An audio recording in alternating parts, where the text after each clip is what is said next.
My sister's baby shower was held at an Upscale restaurant. She grabbed the mic and shouted, "We're also celebrating my sister's miscarriage today." When I stood up and said, "That's sick," my mother grabbed my hair and snapped, "Stop overreacting." Then she pushed me off the second-floor balcony. When I woke up, the scene before me was unimaginable. The autumn air in Boston was gradually taking on winter's chill. Elizabeth Harrison gazed out the window of her design office in Old Town while sketching a baby room for her niece or nephew. As her pencil glided over the paper, her mind drifted to the child she had lost several months ago. "Elizabeth, there's a client on the phone," her assistant Kate peeked through the office door. Elizabeth took a deep breath, put on a smile, and closed her sketchbook. She was a highly regarded interior designer in Boston, especially known for her restoration of old buildings. Business was going well, and she had recently been featured on a magazine cover. "Thanks, Kate. Could you put them through?" After ending the call, Elizabeth's cell phone rang. The screen displayed Mom. She hesitated for a moment before answering. "Mom, what is it?" "Elizabeth, you haven't forgotten about dinner tonight, have you?" Martha Harrison's voice carried a slight tone of reproach. "It's Rebecca's pregnancy celebration. Your father has picked out a special wine." Elizabeth closed her eyes. "I haven't forgotten. I'll be there at 7. "Good. And could you help with the decorations for Rebecca's baby shower? You're good at that sort of thing, aren't you?" "We're holding it next Saturday at the Golden Garden." "Mom, my work." "Don't worry, I've checked your schedule." "I asked Daniel. He said you're free." Elizabeth sighed. She felt slightly irritated that her husband had leaked information to her parents. But Daniel was probably just being polite and answering their questions. He was still trying to understand the complex relationship she had with her family. "All right, I'll help." That evening, Elizabeth and her husband headed to her parents' home.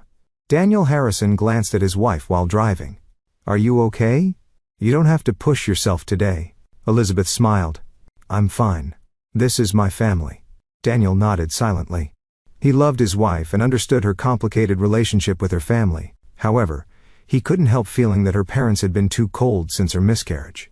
Can you imagine making $10,000 a month just from YouTube, all from home? That's exactly what I did with Reddit stories. No face, no voice. Check the link in the description if you're curious. When they arrived at the Harrison mansion, the front door opened, and Rebecca came out to greet them. Her belly wasn't showing much yet, but her face had that special glow of pregnancy. "Elizabeth, Daniel, you finally made it." Rebecca hugged Elizabeth and kissed Daniel. "Everyone's waiting." In the living room, John Harrison and Martha were seated. John stood up with a whiskey in hand and shook hands with his son-in-law. "Daniel, how's work? Did you wrap up that case?" Martha kissed Elizabeth's cheek. "Dear, have you lost weight? You need to eat more," she said, touching her daughter's arm. "You need to forget about the miscarriage and move forward." Elizabeth maintained her smile while feeling pain inside. Her family treated her miscarriage as if it were a trivial event. Her doctor had told her, "Your poor physical condition is probably due to mental stress," and her family kept repeating, "You're overthinking it." "Rebecca, how's your morning sickness?" Elizabeth tried to change the subject. "I hardly have any. The doctor said, it's a healthy pregnancy." Rebecca smiled proudly. "Mom always said this about me since I was little, didn't she?" "Rebecca can handle anything with ease." John smiled proudly. "That's right. She's the star of our family." During dinner, the conversation revolved around Rebecca's pregnancy, her husband Michael's success, and the coming baby. Elizabeth ate quietly, occasionally nodding to participate in the conversation. Under the table, Daniel held her hand, offering silent support. After dinner, Martha called Elizabeth into the kitchen. "About the baby shower. I've made a gift list." She handed her a tablet. "And I have some decoration ideas too. Please take care of it." Though reluctant inside, Elizabeth smiled and nodded. "Leave it to me, Mom." On the drive home, Daniel said quietly, "You can keep your distance. You don't need to force yourself. They're family. If I don't help, who will?" Elizabeth replied, gazing out the window. The next day, Elizabeth received a call from her Aunt Helen. Helen Watson, Daniel's paternal aunt, lived far away in Chicago but occasionally visited Boston. "Elizabeth, I'm coming to Boston this weekend. Could we meet?" "Helen. Of course. Please stay with us." Elizabeth was genuinely happy. Helen was like true family to her. "Then I'll arrive Friday. I'm looking forward to hearing about your new projects." After hanging up, Elizabeth felt some of the tension leave her shoulders. Having Helen visit would give her some support before the baby shower. That night, lying in bed, Elizabeth told Daniel, "Helen is coming. I can tell her everything." Daniel gently touched his wife's hair. "That's good. Blood ties aren't the only thing that makes a family, Liz." Elizabeth rested her head on her husband's chest. "I know. But still." She cut off her words. There was much she wanted to say, but she didn't yet have the courage to voice it. The day before the baby shower, Elizabeth was shopping at Exeter Market downtown. She was selecting a gift for Rebecca, though it was hard to find something heartfelt. She was torn between wanting to sincerely celebrate her future niece or nephew, and her own sense of loss. "Elizabeth?" Turning around, she saw Michael Foster, Rebecca's husband. He had several shopping bags on his arm. "Hello, Michael." Elizabeth smiled. Michael approached her, and lowered his voice. "About tomorrow. Are you okay?" His question surprised Elizabeth. He was the only one in the family who considered her feelings. "Yes, of course," she answered automatically. But seeing the sincerity in his eyes, she let a bit of truth slip. "No, honestly, it's not easy." Michael nodded understandingly. "I get it. Rebecca, and your parents." He hesitated for a moment as if choosing his words. Sometimes they can be insensitive to others' feelings. "Thank you, Michael," Elizabeth said with genuine gratitude. "It helps just knowing you care." "If you need anything, you can tell me," Michael said before parting. When she returned home, Daniel was in the living room with his laptop open. He looked up from the screen with a slightly confused expression. "Have you seen Rebecca's Instagram?" Elizabeth shook her head. "She posted." Daniel turned the laptop to show her. "I have a special surprise for tomorrow, everyone. Look forward to it. I've prepared something especially for a certain person." A wave of anxiety swept through Elizabeth. What could that be? "I don't know, but I have a bad feeling," Daniel said honestly. Elizabeth took a deep breath. "It's probably something about the pregnancy. Maybe a gender reveal. Maybe." Daniel didn't seem convinced, but said nothing more. In the evening, Helen arrived. Despite the long journey from Chicago, she was full of energy. At 60, Helen had short graying hair and intelligent blue eyes, and was known for her straightforward manner. "Elizabeth, you've lost weight," Helen said, hugging her nephew's wife tightly. "Are you all right?" "Yes, I'm just busy," Elizabeth answered. But Helen's sharp eyes didn't miss her fatigue. After dinner, while Daniel was cleaning up, Helen and Elizabeth went out to the patio. Under the starry sky, Helen tilted her wineglass and asked, "Tell me the truth. How did your family respond, especially after the miscarriage?" Elizabeth was a bit startled. "Why?" "Daniel told me a little. He's worried." After a long silence, Elizabeth finally spoke. "They don't care. For Mom and Dad, only Rebecca's pregnancy matters." Her voice was tinged with pain. "The day after my miscarriage, Mom called and said, 'Try again soon.' As if what I lost was a pet or something." Anger flashed across Helen's face. "That's terrible." "But they're family," Elizabeth said as if making an excuse. "Because they're family, they should cherish your feelings more," Helen said firmly. "Blood ties alone don't make a family. Love and respect create a family." Tears welled up in Elizabeth's eyes. "I know, but don't you think it's strange? Why are they so cold when they're supposed to be family?" Helen's question left Elizabeth silent. From inside the house they heard Daniel's phone ring. After a while, he came out to the patio. His expression showed clear concern. "That was Rebecca," he said quietly. "She says she's prepared a special presentation for tomorrow. I asked several times, but she wouldn't tell me what it was." Elizabeth's anxiety increased. "I wonder what she's planning." That night, Elizabeth was plagued by nightmares. In her dream, she was surrounded by many people, but no one would listen to her. Rebecca approached, smiling. Behind that smile lurked something cruel. "Liz, Liz," Daniel's voice woke her. "Are you okay? You were screaming." Elizabeth wiped her sweat-drenched forehead. "I had a scary dream." "What was it about?" "I don't remember," she lied. In fact, she remembered it vividly, but she was afraid that voicing it would make it real. During breakfast, Helen looked worriedly at Elizabeth's complexion. "You didn't sleep well." Elizabeth smiled weakly. "I'm fine." "You don't have to go to the party today," Helen suggested. "You could say you're not feeling well." Elizabeth shook her head. "Then I'd be criticized even more." "Elizabeth only thinks about herself. That's their problem, not yours," Helen said. "I'm going." Elizabeth was determined. "But I promise to leave immediately if anything happens." Daniel and Helen exchanged glances and nodded. We'll be right by your side. Daniel held his wife's hand. The three of them began to prepare. Elizabeth put on a pale blue dress and picked up the gift bag. On the surface, she was ready to play the role of the perfect sister. But inside, a storm was brewing. Before getting into the car, Helen grabbed her arm. Remember, there are people who love the real you. Elizabeth's heart filled with gratitude. The Golden Garden was one of Boston's most prestigious restaurants. It was a 19th-century mansion that had been modernized while preserving its historic character, with an elegant banquet hall with a high ceiling on the second floor. Upon arriving at the restaurant, Elizabeth hesitated for a moment. Though she had been involved in the restaurant's design, she couldn't feel proud of it today. Liz, are you okay? Daniel placed his hand on her arm. Yes. Elizabeth took a deep breath. Let's go.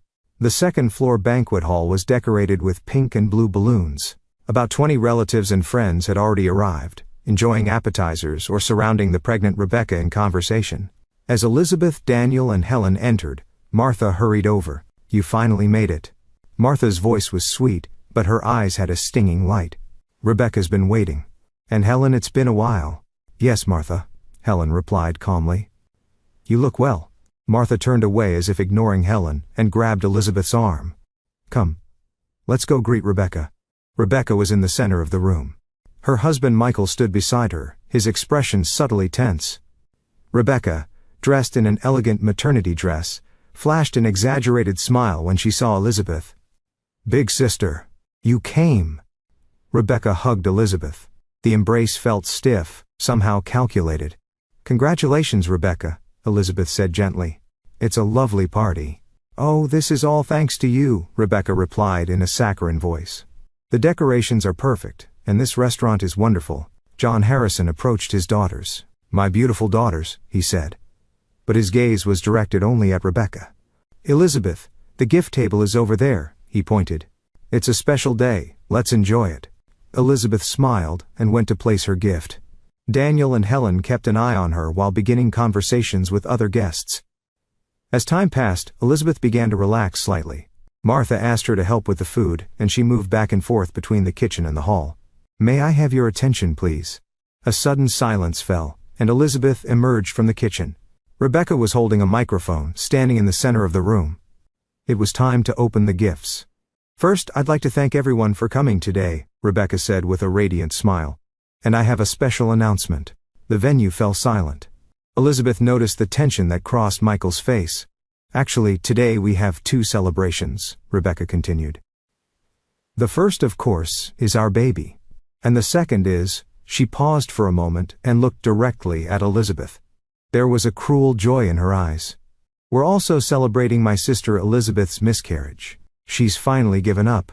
The venue froze. No one laughed, just stood frozen in shock and horror. Michael's face paled, and he grabbed his wife's arm. Rebecca. Elizabeth couldn't believe her ears. Her legs trembled, and she felt a tightness in her chest. The world seemed to be moving in slow motion. Rebecca, that's Daniel began in a voice shaking with anger. It's a joke, Rebecca said, laughing. Everyone, don't look so serious. Elizabeth is fine, right? Elizabeth stood up on trembling legs. That's sick, Rebecca. Her voice was quiet but resonated throughout the venue. Celebrating someone's grief. Suddenly, her hair was pulled hard. Martha stood behind her, grabbing her hair.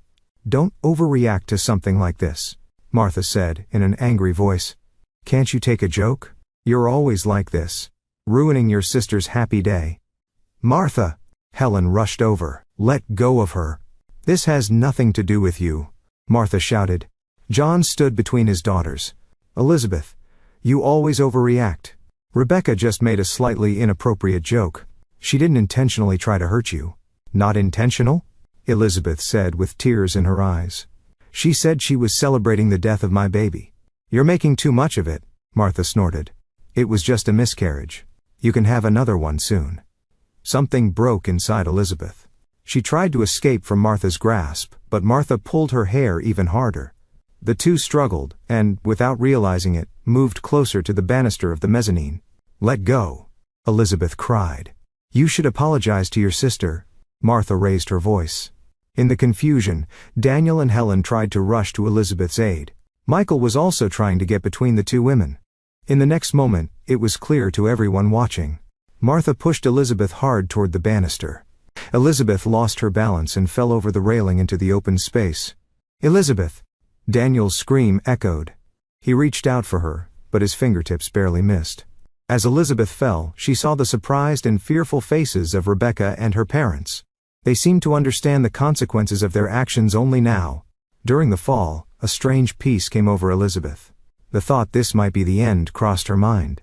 She heard the screams of restaurant patrons on the first floor, and the next moment, Elizabeth collided with the hard marble floor. Sharp pain shot through her body, and then consciousness began to fade. The last thing she saw was the beautiful ceiling mural of the restaurant. The one she had designed herself. How ironic. The moment she thought this, the world was enveloped in darkness. A white ceiling, and the smell of disinfectant. These were the first things Elizabeth felt when she regained consciousness. She blinked, trying to focus her eyes. "Liz? Liz, can you hear me?" It was Daniel's voice. His face came into her blurry vision. A worried, tired face, but with a color of relief in his eyes. "Daniel." Her voice was hoarse. "Where?" "At the hospital. You're going to be fine now." Elizabeth could gradually see her surroundings. A white hospital room. An IV drip. And two other figures by the window. Helen, and a stranger. A man in uniform. A police officer? Elizabeth was confused. Memories came back in fragments. The baby shower. Rebecca's words. The struggle with Martha. And the fall. What happened? "Miss Harrison," the police officer approached. "How are you feeling?" "It hurts, but I'm okay," Elizabeth answered. "And you are?" "Detective Martin. I'd like to talk to you about your accident." "Accident?" "Elizabeth." Helen came to her bedside and took her hand. "You fell from the second floor, but miraculously, you escaped serious injury. According to the doctor, you have a mild concussion, a broken right arm, and bruises on your back." "I remember." Elizabeth searched for words. "Rebecca said terrible things, and then Mom and Michael Foster called it in," Detective Martin said calmly. "According to his testimony, this wasn't just an accident." "Michael?" Elizabeth was surprised. The door opened, and another person entered. An intelligent-looking black woman in a suit. "Elizabeth, I'm glad you're awake." She smiled as she approached. "I'm Carol Watson. I was introduced by your colleague Sarah Jenkins and will be serving as your attorney." "Attorney?" Elizabeth was increasingly confused. "Michael told everything," Helen said quietly. "Not just what happened at the baby shower. He had been questioning Rebecca and your parents' behavior for months." "What do you mean?" Daniel, Helen, and Carol exchanged glances. Detective Martin cleared his throat. "Miss Harrison, this is going to be shocking," the detective said carefully. "Your sister and parents are currently being questioned. They're suspected of causing you bodily harm." "Harm?" "It's clear that this wasn't just a fall accident," the detective continued. "But that's not all. According to Michael Foster's testimony and the evidence he submitted, your family is suspected of intentionally administering drugs to you during your pregnancy." Elizabeth gasped. "That can't be." What Foster submitted were text messages left on Rebecca's smartphone and pharmacy receipts, the detective continued. "Also, the drugs in question were found at your parents' home. They're currently being analyzed in a laboratory." Elizabeth's heart raced. "My miscarriage, they did it." Her voice was trembling. Carol stepped forward. "Elizabeth, listen. At this stage, it's just speculation, but the evidence suggests your family didn't want you to have children." Elizabeth's world seemed to be crumbling. "Why?" "According to Michael," Helen said gently, "your parents always saw Rebecca as the heir. They thought Rebecca should have the first child, producing the true next generation of the Montgomery family. But I took the Harrison name," Elizabeth said weakly. "That might have been the problem," Daniel said quietly. "You're not carrying on their family name." "That's not all," Carol interjected. "According to Michael, Rebecca has always been jealous of you. Your success, your marriage, and the fact that you got pregnant first." "She's not that kind of," Elizabeth began. But she wasn't confident in her words. "She was pathologically jealous of you," Detective Martin said. "Numerous messages criticizing your success have been found on her smartphone. The frequency increased after your pregnancy announcement." "We also have testimony from her friends," Carol said. "Rebecca reportedly said she absolutely could not forgive your pregnancy." Elizabeth covered her face with trembling hands. Tears streamed down her cheeks. I can't believe it, they're family. Daniel embraced his wife's shoulders. Let's stay away from them from now on. Your real family is here. What about Michael? Elizabeth suddenly asked, remembering. He's in the waiting room, Helen answered. He wants to see you, but he said to let him know when you're ready. Elizabeth nodded. I want to see him. When Michael entered the room, his face was etched with guilt and sadness. Elizabeth, I'm so sorry, he said in a trembling voice. I should have realized sooner. It's not your fault, Elizabeth answered quietly. I should have noticed, Michael repeated. Rebecca started changing after you announced your pregnancy. She spent hours on the phone with her parents every night. And he stumbled over his words. Every time she visited your house, she always stopped by the kitchen, saying she would make tea or coffee. Elizabeth shuddered. She couldn't believe that such a terrible intention had been hidden behind her seemingly kind sister's smile. But why now? Elizabeth asked. Because she got pregnant, Michael answered. She thought she won. And to make her victory perfect. The surprise at the baby shower, Daniel said bitterly. I'm sorry, I'm really sorry, Michael repeated. Elizabeth took a deep breath. Her heart felt intense pain. And at the same time, a strange sense of release. Everything made sense now. The unnatural feeling she'd had about her family for years, their strange attitudes. You did the right thing, Michael, she said quietly.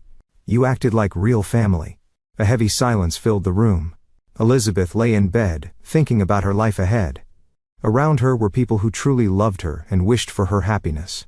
And her blood family had tried to hurt her. What do we do now? She asked weakly. First, focus on recovery. Daniel squeezed her hand. Then, we'll proceed with the necessary legal steps. Carol will fully support us. Carol nodded. I will protect you from your family. I promise. True family, Elizabeth said quietly. I finally understand what that means. Spring sunlight streamed onto the kitchen table. Elizabeth was drinking tea, reflecting on the events of a year ago.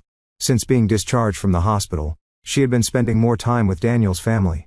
She especially talked with Helen on the phone several times a week, and either Helen visited Boston or Elizabeth and Daniel went to Chicago once a month. What are you thinking about? Daniel entered the kitchen. Just various things, Elizabeth smiled. About the trial, too. Rebecca and her parents' trial had ended 3 months ago. For Elizabeth, standing on the witness stand and facing them was one of the most difficult experiences of her life. In court, Rebecca cried and claimed it was all a joke, but the evidence was irrefutable. Michael's testimony was decisive. He detailed the actions of his wife and in-laws, submitting records of their messages and evidence of drug purchases. Michael stated that it was not an appropriate environment to raise a child and had already initiated divorce proceedings. The court sentenced Rebecca to 4 years and each parent to 5 years in prison. Rebecca gave birth in prison, and the child was temporarily placed under state protection. I heard from Michael, Elizabeth told Daniel. He's decided to raise the child alone. Daniel sat next to his wife. I'm surprised. But I think he'll be fine. Me too. Elizabeth nodded. We'll support him too. The child is innocent. The doorbell rang, and Elizabeth stood up. When she opened the door, Helen was standing there. Behind her was an unfamiliar girl. Elizabeth. Helen smiled brightly. I'd like to introduce Sophia. She's a child who wants to talk to you. Sophia, a girl of about 12, looked up at Elizabeth with a slightly nervous expression. Nice to meet you, Mrs. Harrison. Elizabeth wondered but invited them in. In the living room, Helen explained. Sophia is the daughter of an acquaintance of mine. Unfortunately, her mother passed away in an accident last month. She has no other relatives. You're looking for foster parents, Elizabeth said quietly. She and Daniel had recently begun discussing adoption. Since her miscarriage, doctors had told her that natural pregnancy might be difficult.